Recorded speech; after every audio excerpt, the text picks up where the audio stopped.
And we are live! Hey everyone! Welcome for another episode of the Puppet Podcast. I'm Caro BD, Caroline Bernier-Dionne, the French-Canadian who do this Puppet Podcast with Ellie. Ellie right there. It's putting us live on Instagram at the same time. So yeah, we are all over and we want to connect with Puppeteer from all over the world. So this afternoon we get the chance to connect with Moroccan Puppeteer ventriloquist. That was amazing. So tonight we will go to New York area to meet somebody wonderful that I didn't met, but I will meet with you. So everyone, wherever you are watching, feel free to ask questions during the interview or write below this live where you're from, where you're watching it. And yeah, let's be all together from every home, but together. Okay. And yeah, I just want, before we go, to talk a little bit about our Patreon. So yeah, Netherlands is with us. Hello, Stefan. Yeah, and the Patreon, we have this wonderful workshop was coming really soon, and I want to just drop it into the screen here. It's the Patreon account. So this is wonderful that we get the chance to meet a lot of people from all around, and we get this wonderful workshop coming. It's with Mr. Leo. Mr. Leo is an American who do puppetry in Texas, and you get the chance. Oh, it's lagging a bit, everyone. Let me look at this wonderful workshop.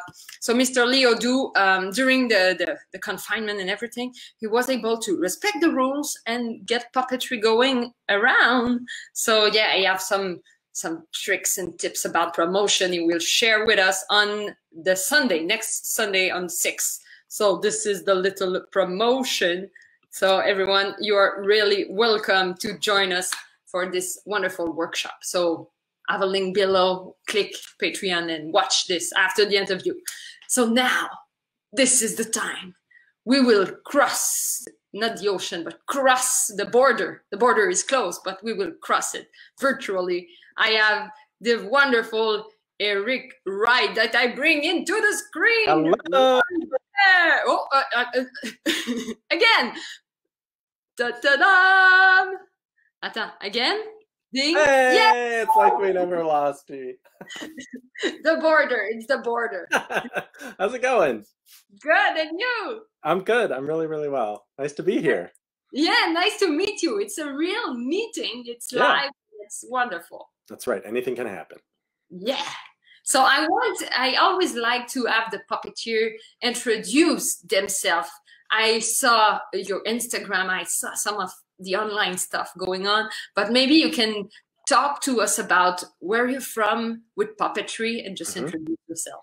Yeah, well, I live in New York. I've been here for almost 20 years now, actually a little over 20 years. I'm from Lincoln, Nebraska originally, and for those who are watching internationally, if you drew a big X through the middle of the United States, it would pretty much be right there in the middle.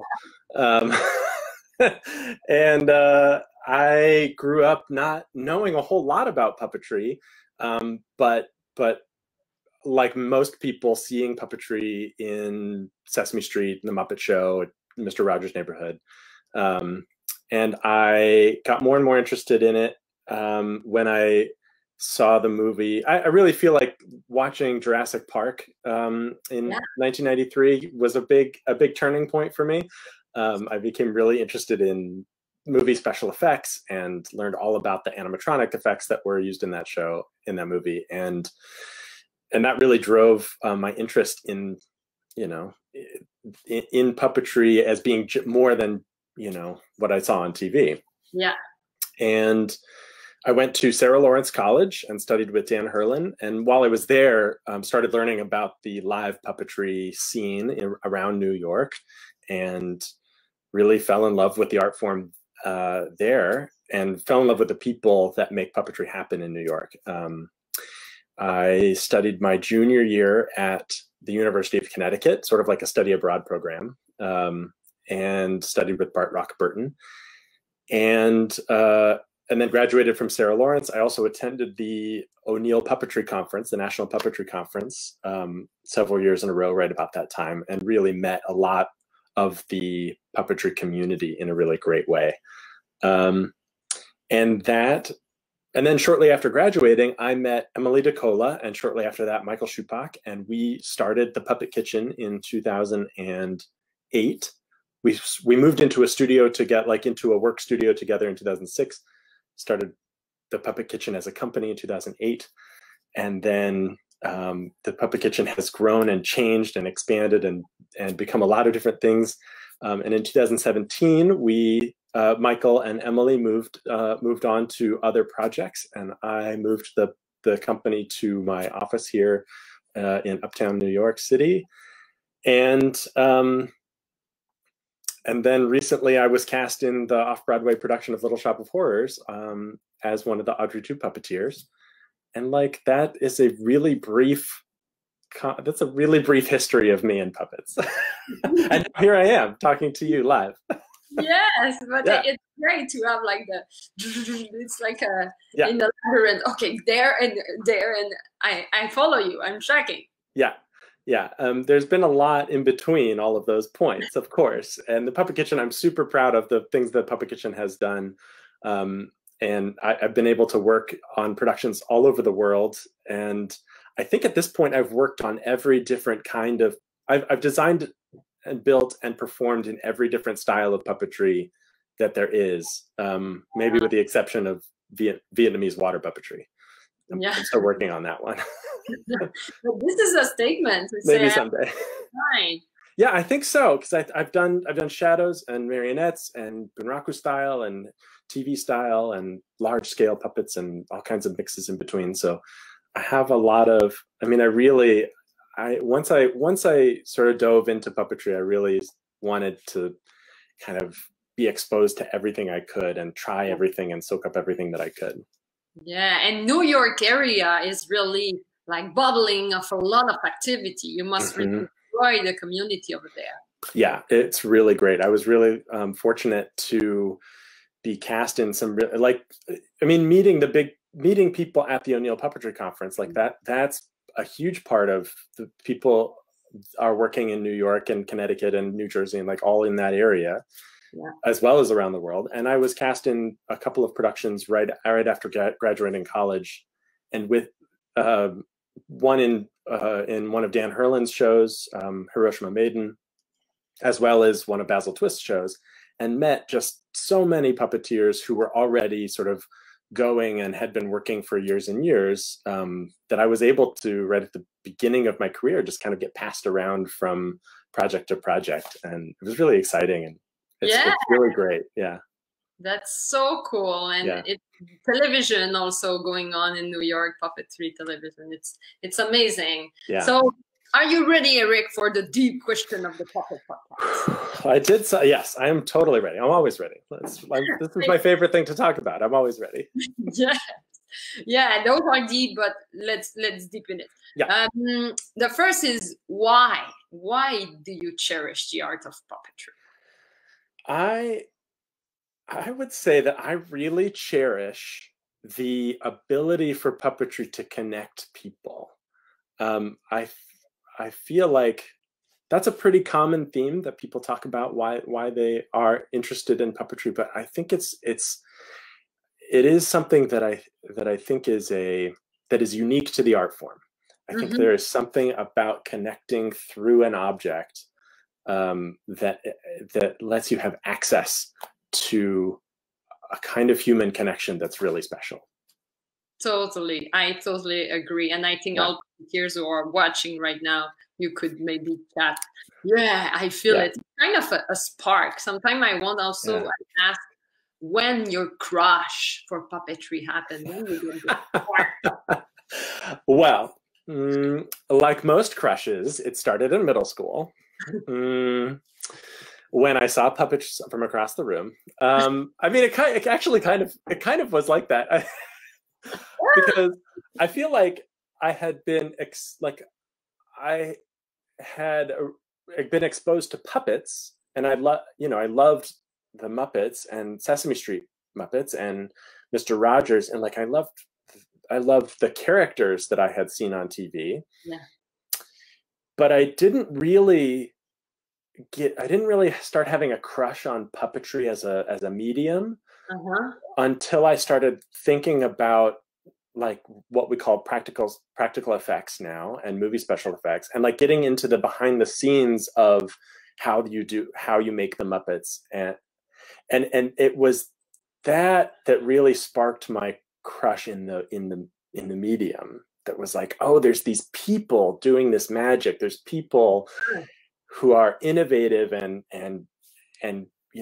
making amazing things. And I've always been a bit of a tinkerer and kind of had a bit of an engineering mind. And so I love drawing and thinking and like problem solving with objects.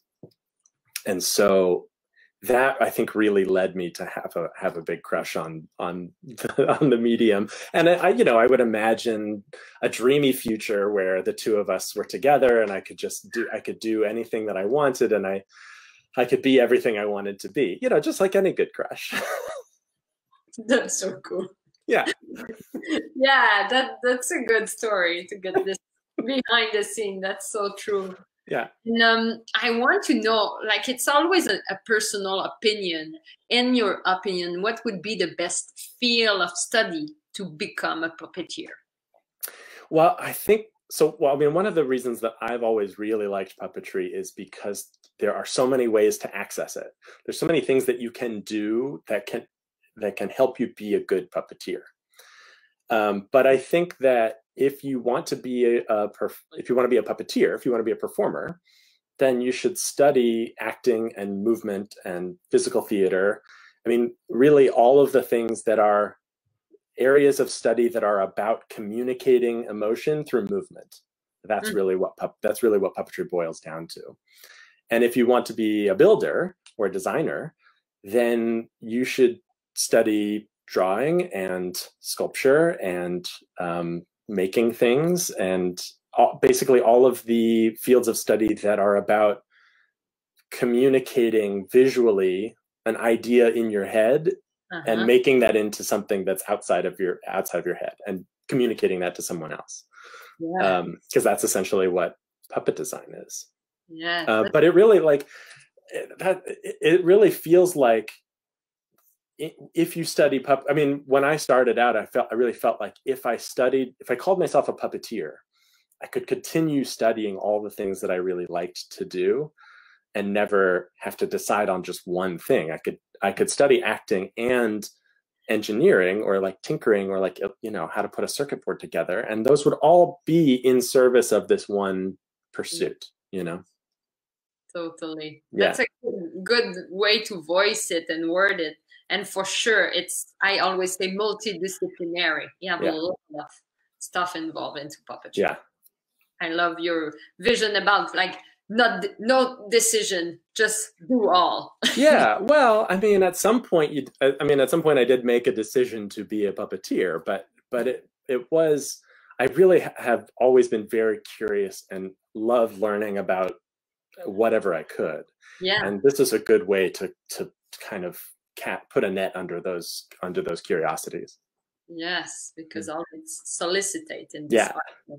Yeah. For sure. And I want to know your definition. Like when a kid asks you, like, what is a puppet? You have your own word, how you name that. I mean, I've been fortunate enough to have people who teach puppetry, and I've had really great puppetry teachers. And I think my definition of puppet comes from their definition of puppet. Generally, when people ask me, I say that a puppet is an object that's performed for an audience. And I think that is important because it captures like the three things that you need, the three things that are really important in a puppet show, which is a performer, a puppet, and an audience. And without any one of those, you have a different art form. And I think I do, as it is a little bit silly sounding, but I really do like Bart Rockaburton's definition of a puppet, which is an empty vessel in which the performer and the audience share their souls. I think it's a beautiful and poetic way to say kind of the same thing. Yeah, but that's why I asked this question, because everyone could bring something special in it, and we have a good blend of all of those definitions. That's so cool. I want to know if you feel our art is in an ascension right now. In an ascension, I mean, like you have a golden age of puppetry coming in, or I think it's funny. The more I learn about puppetry, my initial impulse is to say yes. There's so much happening in puppetry right now, and there's so much more puppetry that's visible. So in that way, I think yes, it is in ascension. But I think the more I learn about puppetry as an art form, the more I learn about how it has always been going through waves of popularity and has never really disappeared. Yeah. I think it just kind of mutates and morphs and changes into whatever, like wherever it can be, and it adapts to new technology and, you know, adapts to new interests of audiences and puppeteers. I feel like every 10 years or so, there's one production that comes out, either a stage production or a movie that comes out, where the public sort of rediscovers puppetry, and it's like, oh, that's puppetry. And, you know, like when I was graduating college, it was Being John Malkovich, and then and it was The Lion King just before that, and then it was you know, Warhorse and King Kong, and, you know, and The Dark Crystal now, the Age of Resistance. And people are sort of like, oh, that's puppetry, or oh my gosh, I never knew. And that feeling of like opening a door and seeing like, oh, what I thought a puppet was is totally, there's so much more to it. I love that feeling. I love for people to have that feeling. Yeah, the discovery feeling. That's so cool. And we have fan, by the way. Eric, you have fan. Oh, I have a fan. Oh, Puppeteers podcast. Well, hello there, Adam Krudinger or Cam Garrity. Yeah, the guy. I'm a fan of theirs too. That's cool. And I want to know your big purpose for the future, for your career or your company. What is your vision in the future? I mean, that is a big question. I feel like if you identify as a puppeteer, then there's a part of you that is interested in furthering in just furthering the art form, and just making more puppetry happen. That's really what I've tried to do with the Puppet Kitchen. That's what Emily and Michael and I started out trying to do with the Puppet Kitchen, was to create a place where we could make more opportunities for puppetry to happen, and create opportunities for more types of puppetry to happen, and maybe in unexpected places. So part of me is about that. But I think ultimately the reason I want more puppetry to exist in the world is because I want more chances for that meaningful connection to happen between people.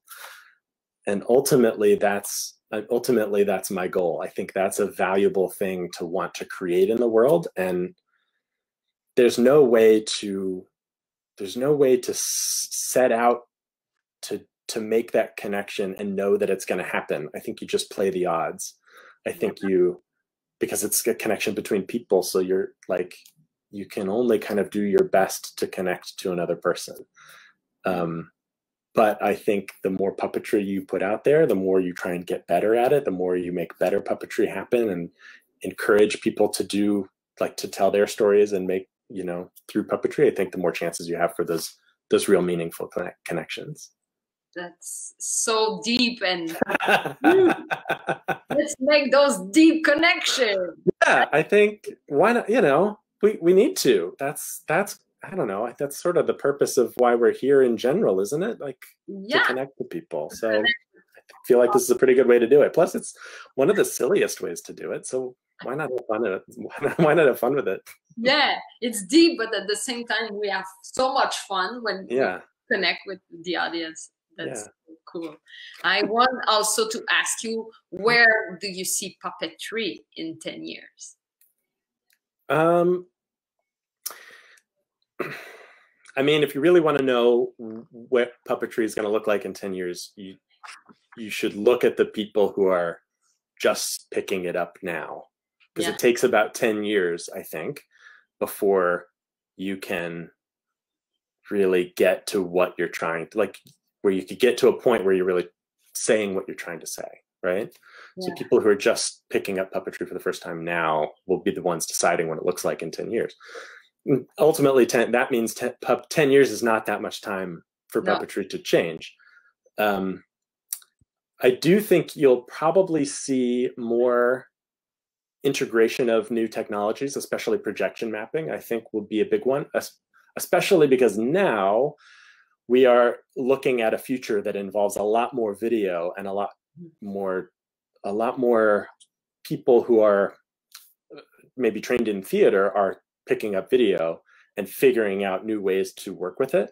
And that I see as sort of the crossovers, is that projection mapping world.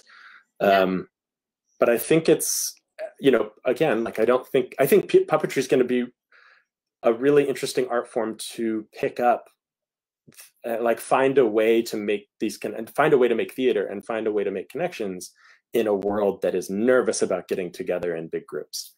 Because that's just what puppetry does. It like takes a problem and has an inventive solution to it that involves, you know, interesting characters and good stories. And I think that's really, there's so many ways of doing that puppetry is really flexible that way.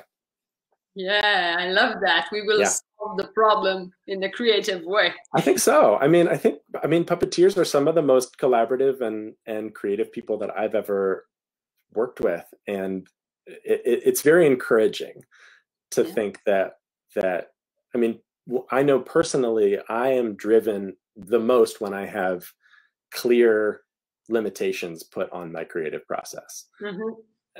If I'm given open rein to do anything, I do next to nothing. And so what better way to drive creativity than a very large limitation on a theater? Yeah.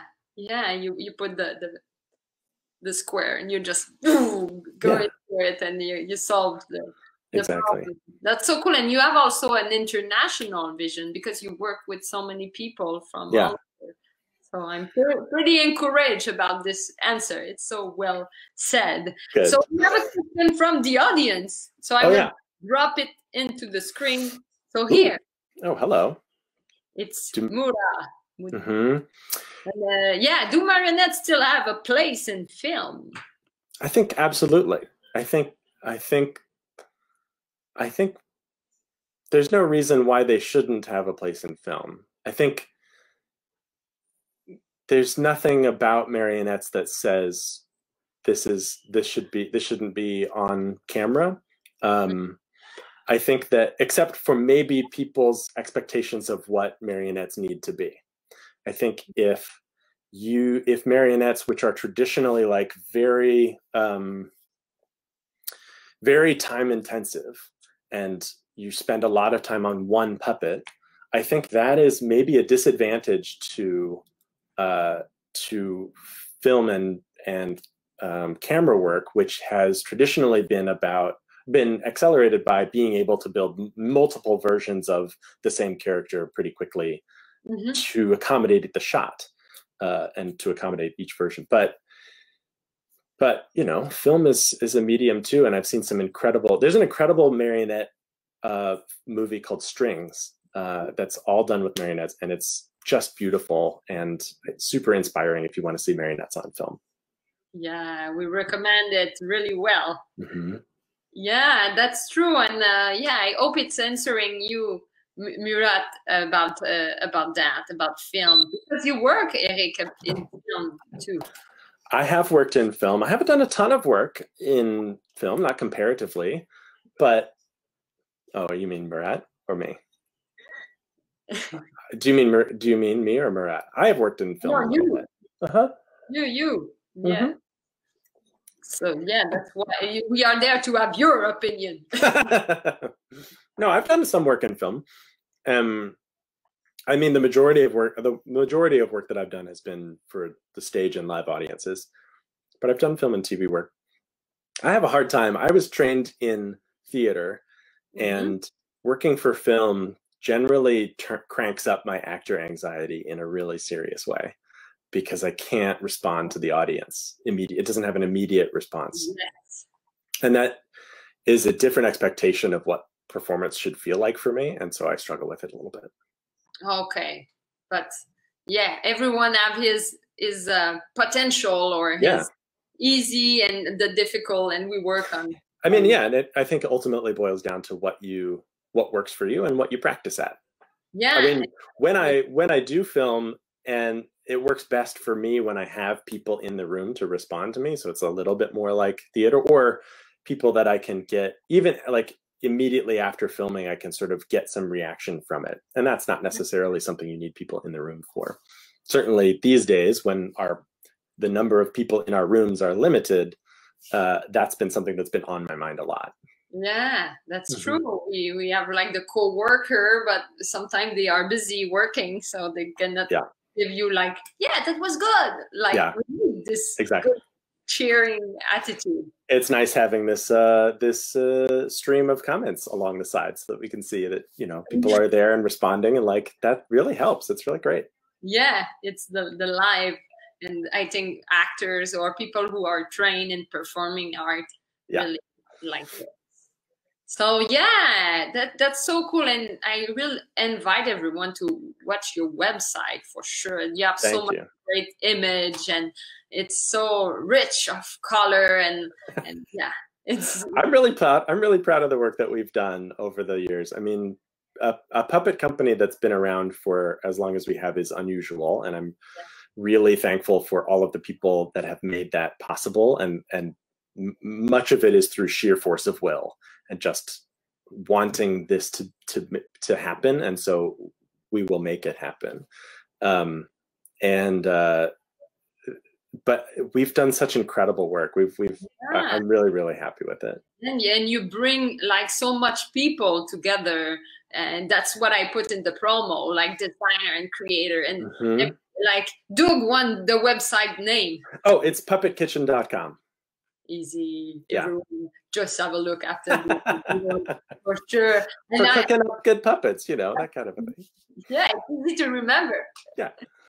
Yeah, and Olga put it right down, so you just have to. Oh yes, thank you. Olga's my managing director for the Puppet Kitchen, and she does incredible work. So yeah, I'm not surprised that she's on it. She's right there. So cool. And I want, for the conclusion, I always ask the puppeteer if you want to bring a friend, a puppet in front of the camera. So well, I have two. So I will do this one first, because I will want to spend less time with it, but I know that this is a really fun one, and also I want to tell people about the Meeting Monster, which is a new service that Puppet Kitchen has begun. So hey, how's it going here? So this is a new thing that we've started here at Puppet Kitchen. If you want a puppet to Zoom, like to bomb into your Zoom calls, into your conference calls or whatever, there's just a form to fill out on puppetkitchen.com/meetingmonster, and then here I'll pop up into your meeting, just like this. You want to spice up your corporate conference calls a little bit? I'm your man. I'm your monster right here. So yeah, the man. Yeah, so that's me. Okay, so that's me. All right, now you got the gist. Olga's happy, and you should all go. You all should go book me for your next Zoom call. Yeah. Okay, I'll see you later. And but a lot of people do ask what my favorite puppet is, and I always have to bring out my grandma puppet, because she's really my favorite. She's very small. I don't know if you can see, like, scale-wise. There we go. Hello. Hi, it's my first appearance on TikTok. I know. This is great. Hello. Guys, are you all listening out there? This is live, isn't it? Is this live? This is live? Oui. We'll fix it. Hello. Sorry, did you say oui? You didn't tell me this was French. It's French Canadian. Okay, that's fine. Yeah. Bon to the jour with you. Bonjour. Yeah. Bonsoir. Oh, so well, I should have known. Should have known. Anyway, it's nice to be here. Yes, yeah, Grandma. So you must have a lot of story to tell. Oh, I've got stories. Whew! Don't even get me started. Oh, I'm exhausted. I'm exhausted just thinking of. Wow. I'm laughing all the time when we have a puppet in the interview. I mean, there's just something. There's just something about it, isn't there? I don't know. Let me talk to you about that special puppetry connection. It's a thing. It's really it's a special connection, and I think it's really unique. Do you ever think about the term "most unique"? How can something be more unique than another thing? That doesn't make any sense. It's special. It's special, like you, Grandma. Oh, yeah. Oh, buy me a drink first, why don't you? Hey, speaking of which, I gotta go pick up a G&T. Hey, how about drink? Maybe Sesame Street is brought to you by G&T. All right. Thanks for having me on the show. I'm on TikTok. As soon as I figure out how to get it to work, and OnlyFans after that. Okay. I don't know. She has quite a personality. Oh, so cool. So cool. I love it. Yes, yeah. And I know you do some like Instagram stuff, and I want we want to see more of your funny personality and everything. Where will you find it? Well, you can find me on Instagram at The Puppet Kitchen. And I guess this is a good time also to plug the live show, the interview show that I do called Puppet Time Online. And we started that on Instagram Live. We're going to have one more episode tomorrow at 2 o'clock. And then we're going to move to YouTube Live. It's going to be great. So you can catch me interviewing puppeteers there. If you want to, 2 puppetry interview shows to listen to, then I'm your man. People, when they are addict to puppetry, they watch everything. So. Yeah, and you should totally stan the Puppet Kitchen, as the kids are saying. Funnily enough, that was the name of my ex-husband. I stand him. I stand him. I stand by your man. I'll figure it out. I love this character. I bring my grandma. It's a punchline, like stand-up comedy. She's right there. She's right there. She's very loosely based. She's very loosely based on my actual grandmother. She looks like her hair is my actual grandmother, hair and face. The muumuu, she's wearing a muumuu because it's easy to build. I'm not gonna lie. It's like the easiest outfit to build. Yeah. But her attitude is really just me every time I feel like an old person and just like cranky and jaded, which is closer and closer to the surface the more you live in New York City. That really is true. So cool. Oh, I get a blast talking with you, Eric. I hope that when the border open, all puppeteer can be all together. Yeah, me too. Well, as soon as you're in New York, drop me a line. And I'll do the same when I'm in Canada. Yeah. In Montreal, come in the winter. Chilly. Oh my gosh. Well, I'm from Nebraska, so the winter does not scare me. It's fine.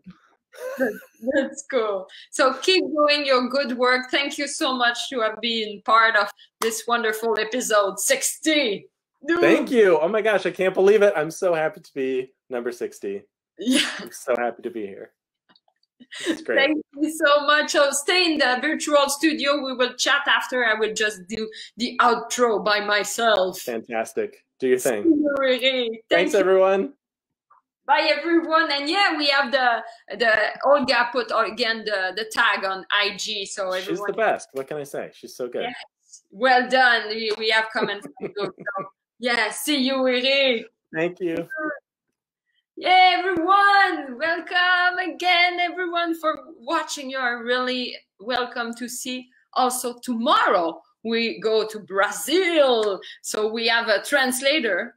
Mr. Warle Santana will translate the interview of Kelly, who is the Brazilian Elmo. So she will be in the Puppet Podcast tomorrow. So feel free to join. It's at 7 tomorrow again. And yeah, thank you for watching and enjoying puppetry and enjoying what we do. And I wish you a wonderful evening. Patreon, yeah, Eli always remember me. Say the Patreon. Have a look on this. And yes, let's connect all puppetry together. Workshop, tips, promotion, online. We need as an art form to everyone be out there and grow and just, yeah, make this positivity about our work and our passion all over the place. So everyone have a wonderful evening and thank you for watching Puppet Podcast. Goodbye.